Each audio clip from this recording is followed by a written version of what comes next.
तीन बार मोको यूं हैरान किया, लेकिन लाला मीठो लगो, वो हैरान किया बढ़िया मीठो लगो। आज मालूम हो गयो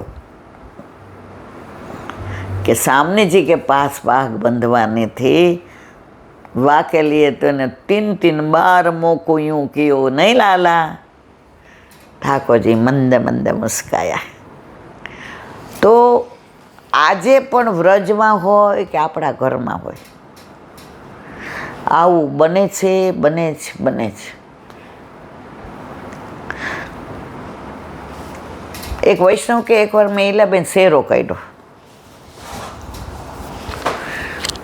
કે આજ તો ઠાકોરજીને શેરો ધરાવું, જોયું નહીં મેં ઓલામાં રીતના ઓલા પુસ્તકમાં નવો શેરો લઈ આવી હતી, એટલે એમ થયું આજ ધરાવું। હવે એ કે મને ગોકુલચંદ્ર માજીનું બહુ, એટલે મારા ઠાકોરજીમાં મને ચંદ બાવા દેખાય કે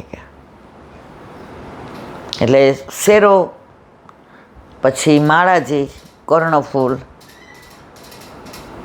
નખવેસર, કંઠાભરણ, અલકાવલી, નૂપુર બધું એ કે તૈયાર કર્યું એક ડીશમાં કે સ્નાન કરીને ધરાવો, અને શેરો પહેલાં મૂક્યો, કારણ કે એટલો સરસ હતો ને કે મને મારા મિસ્ટરને પહેલી જ નજરે ગમી ગયો, એટલે એ કે લઈ લીધો। ભાવ ન પૂછ્યો, લઈને બાંધી દીધું। પછી કીધું કેટલા પૈસા? મારા મિસ્ટર કે આજ તે પહેલી વાર સારું કામ કર્યું। ઠાકોરજીમાં ભાવ નહીં પૂછવાનો, આપણો ભાવ છે તો માન કે રૂપિયો વધુ લે તો આપણા પ્રભુ પરથી ન્યોછાવર કરી નાખી દઈએ। એ કે સ્નાન કરાવ્યું, અંગ વસ્ત્ર કર્યું, લગાવ લઈને બેઠી, બધા શ્રૃંગાર થઈ ગયા, છેલ્લે શેરો આવે ને, ડીશમાં શેરો જ ને, ગોતીને થાકી, અને જીવ એટલે બળે। એક તો નવો હતો ને સાચું કહું ઈલાબેન, મારી લુચ્ચાઈની વાત કરું, મેં કીધું વાહ, મને કે એટલો મોંઘો હતો ને મારે તમને ભાવ નથી કહેવો। તો બે રીતે જીવ બળે, એક તો આટલો મોંઘો, અને બીજો આજ મારે તને ધરવો હતો। પણ ચંદબાવાને શેરો ઓછો ગમે, કારણ નારાયણદાસ બ્રહ્મચારી કુંવર હતા ને, એટલે એ કહે કે તું શેરો ન બાંધે તો હું ન બાંધો। પછી મેં મારા મિસ્ટરને બૂમ પાડી, એ કે જરા આવજો તો લા, હું ઠાકોરજી લઈને ઊભી થાઉં છું, અને હું એ કે ટેબલ ઉપર બેસીને સેવા કરું છું। ઈલાબેન મારા 2 પગ ઓપરેશન છે, તો ખુરશી ઉપર કપડું પાથરીને બેઠી રેશમી। મારા મિસ્ટર કે છે જ નહીં। પછી સેવા પહોંચી લીધી। એ દિવસે એને મને લાગે કે મોર ચંદ્રિકા ધરાવી, સેવા પહોંચી લીધી, દ્રઢઈને બોલ્યો, તાળા મંગળ કર્યું। પછી વહુ આવી સ્કૂલમાં નોકરી કરે છે, આવીને હાથ પગ ધોઈને આવી, અવેરે બધું મારી વહુ એ કે પછી એમ કે મમ્મી હવે બસ આટલી ટેલમાં નાપો, એટલે પાત્ર એ કરે, ત્યાં બુહારી, મંદિર વસ્ત્ર અને બધું અવેરી લે, ડબ્બા ડુબલી મૂકી દે ને, કારણ કે બધું આવીને કે મમ્મી આ શેરો ત્યાં પડ્યો, અરે તારી ભલી થાય, એ કે ક્યાં છે? એ કે આ રહ્યો મથની પડી છે ને એની બાજુમાં જ છે।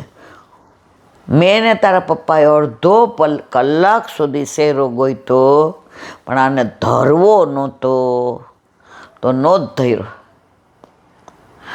તો આપણા ઘરે હોય કે વ્રજમાં હોય, આજે પણ આવું બને છે। એમાં કોઈ શંકા, હા, ઘરે ઠાકોરજી બિરાજતા હોય ને તો બધો અનુભવ થાય। મંદિરમાં શેરો ખોય એમાં તમારે લેવા, નહીંતર દેવા હો મારવાલા,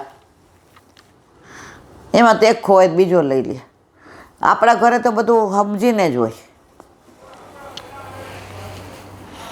હમણાં એક વૈષ્ણવ આવ્યા હતા, અમેરિકા કીધું કે ન્યૂઝીલેન્ડ, મને બહુ યાદ નહીં, એ કે ત્યાં અમારે કાંઈક મંદિરમાં વસ્ત્ર કરાવવાના હતા, એટલે ટ્રસ્ટીએ કે કોકે કીધું કે 70 થાય કે લાખ રૂપિયા થાય, એટલે અમે બધાએ કીધું કે ભાઈ આપણે બધા ભાગમાં કરાવીએ, આટલા બધા તો એક જણા ન આપે। એટલે બધા એ કે 10,000 ભાગમાં, એટલે 10 જણા કરે. એટલે તો કે એક વૈષ્ણવ ઘરે ભગવદીય વૈષ્ણવ આવ્યા હતા. તો સાંજે બધા ભેગા થયા કે ભાઈ અહીંયા સત્સંગ કરીએ.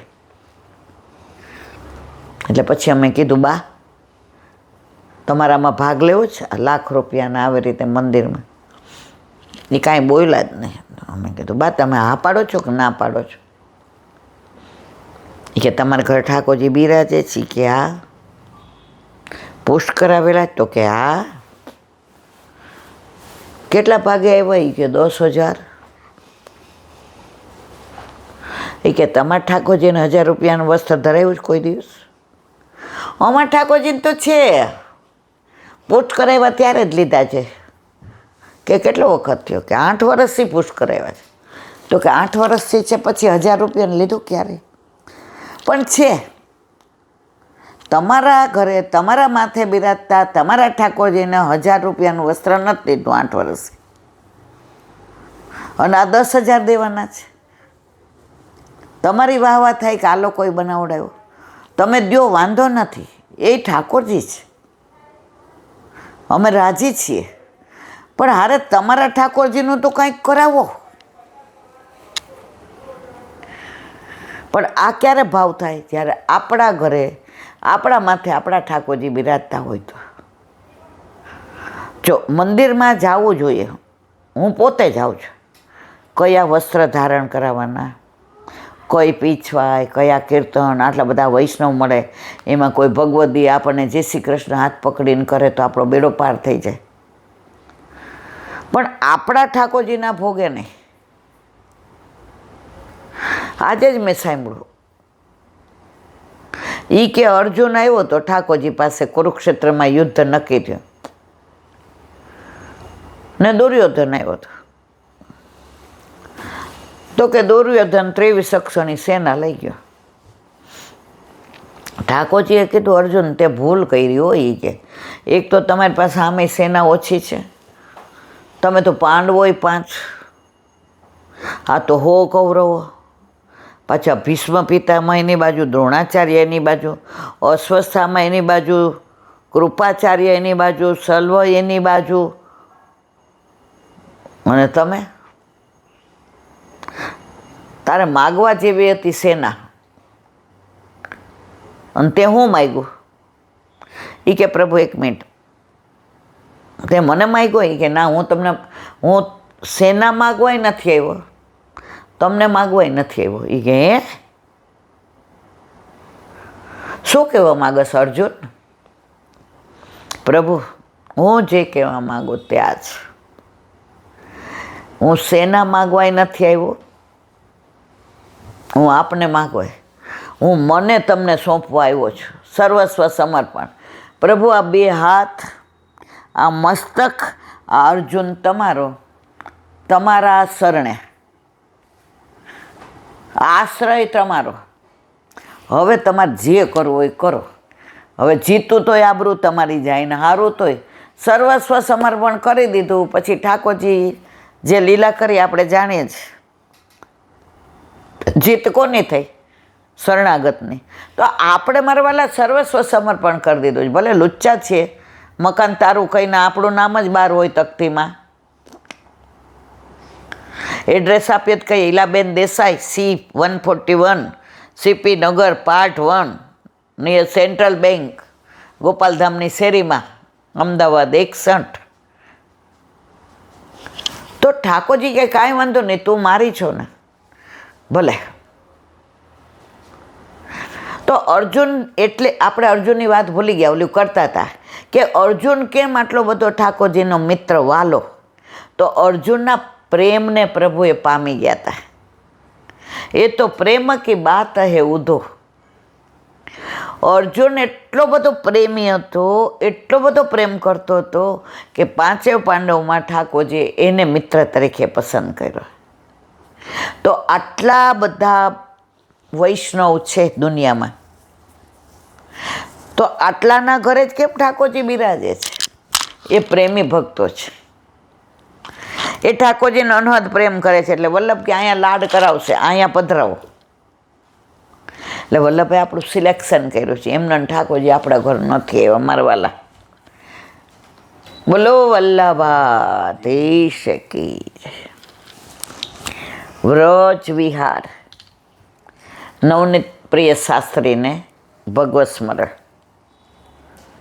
વ્રજની વાત ના આવે ત્યાં સુધી દિવસ અધૂરો, વ્રજની વાત આવે તે દિવસ મધુરો.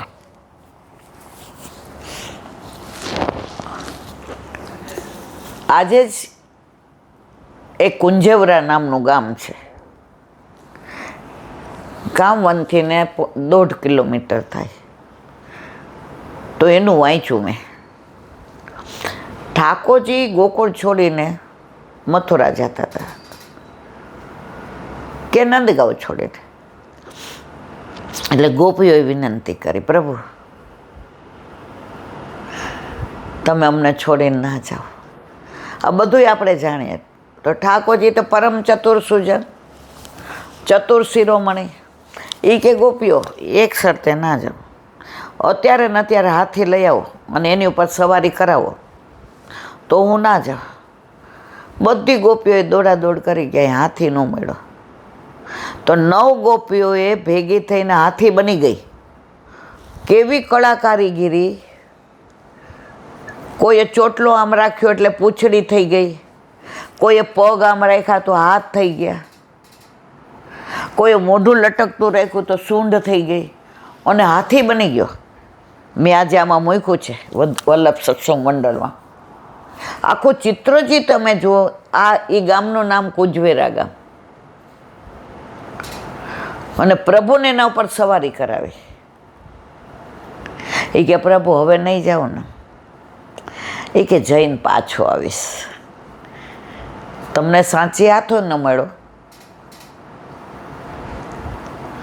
એટલે તમારું માને રહ્યું ને મારું રહ્યું. તમે હાથી બની ગયા, સવારી કરાવી એટલે પાછો આવીશ. તો વ્રજમાં આવી અનેક જગ્યાઓ છે, પરંતુ અત્યારે તિરોહિત બધું થઈ ગયું છે. અમે જે 50 વર્ષ પહેલાં વ્રજના દર્શન કર્યા હતા ને, એમાંનું ઘણું બધું નથી. કહું છું ને, અમે દંડવતી શિલાએ દર્શન કરતા હતા તો બધા એમ ઊંચા કરીને અમને હાથ કામ કરાવવો પડતો હતો. એટલી દંડવતી શિલા. અને અત્યારે સાવ વહી ગઈ છે, કારણ કે ગિરિરાજી રોજ તલભાર ઘટે છે. તો વ્રજમાં તો એકવાર મારા વાલા હજી ઘણા બધા સ્થળો તિરોહિત નથી થયા, ત્યાં આપણે એ લીલાસ્થળીને સ્પર્શ કરી લઈએ, લીલાસ્થળીના દર્શન કરીએ, એ લીલાની અંદર આનંદ કરીએ. અમે જ્યારે વ્રજમાં જઈએ ને ત્યારે આપણે કુમુદવનમાં છાક મનોરથ કરીએ છીએ અને આપણે બધા પ્રસાદય ત્યાં લઈએ અને ઓલું કીર્તન અવશ્ય ગાઈએ. આજ દધી મીઠો મદન ગોપાલ ભાવતે મોહી તિહારો છૂટો ભાવતે મોહી તિહારો છૂટો ચંચલ નયન વિશાલ આજ દધી મીઠો મદન ગોપાલ. તો ઠાકોરજીને છાક મનોરથ કરીએ ત્યારે એટલો આનંદ આવે. અને પછી આપણે બધા ત્યાં પ્રસાદ લઈએ તો બધી લીલાસ્થળી એવી જ છે જ. સાંકડી ખોર જઈએ તો ત્યાં ગોરસ, ચંદ્ર સરોવર જઈએ તો ત્યાં રાસ કરીએ ચોતરા ઉપર, અને સત્સંગ તો બધે કરીએ જ. ચીરઘાટ કહીએ તો ત્યાં વસ્ત્ર ધારણ કરાવીએ, યમુનાજી જઈએ તો ત્યાં પૂજન કરીએ, ગિરિરાજી જઈએ તો ત્યાં દૂધનો અભિષેક કરીને ભોગ ધરાવીએ. પ્રભુએ જે જે લીલા કરી હતી નહીં મારા વાલા, કરે છે. તો આજે પણ ત્યાં એવો જ અનુભવ થાય. હા, તમારો ભાવ શુદ્ધ હોવો જોઈએ. જે કે ઘણા ઠાકોરજીની પરીક્ષા કરે કે તમે આવું કરો તો સાબિત કરી દો કે તમે ભગવાન છો. ઠાકોરજી કે હું તો ક્યારેય નથી કહેતો કે તું સાબિત કર તું માનવ છો, તું પશુ નથી, તું ઢોર નથી, તું માનવ છો, કર સાબિત. પ્રભુની પરીક્ષા કરવાનો છોડો. લો તમારા ઠાકોરજી સાચા હોય તો આ કરી દે. અમારા ઠાકોરજી કાંઈ તમને આવું બધું કરવાની જરૂર નથી. અમને ખબર છે અમારા ઘરે બિરાજતા અમારા ઠાકોરજી સાક્ષાત છે.